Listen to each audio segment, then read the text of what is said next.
बिस्मिल्लाहिर्रहमानिर्रहीम। अस्सलाम वालेकुम। आज की इस वीडियो में हम अक़वाल मासूमीन अलैहिस्सलाम पार्ट 27 डिस्कस करेंगे। लेकिन वीडियो स्टार्ट करने से पहले अगर आपने हमारे चैनल को सब्सक्राइब नहीं किया जल्दी से सब्सक्राइब कर लो और साथ में बेल आइकन भी प्रेस कर दे ताकि आपको हमारी लेटेस्ट वीडियो की नोटिफिकेशन मिलती रहे।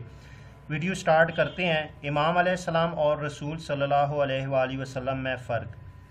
आइमा रसूल अकरम सल्लल्लाहु अलैहि वसल्लम की मंजिलत में होते हैं लेकिन रसूल नहीं होते हैं, और न इनके लिए वो चीज़ें हलाल हैं जो सिर्फ़ पैगंबर के लिए हलाल हैं।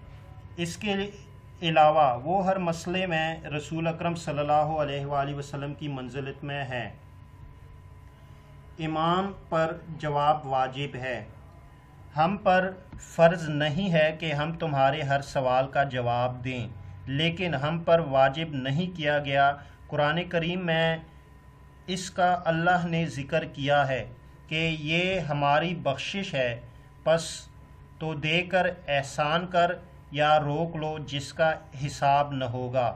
हम वो हैं जो इल्म रखते हैं और हमारे दुश्मन इल्म नहीं रखते। अमीरुल मोमिनीन रासिखून फिल इल्म है और फिर हम हैं और हमारे शिया साहिबान अकल हैं।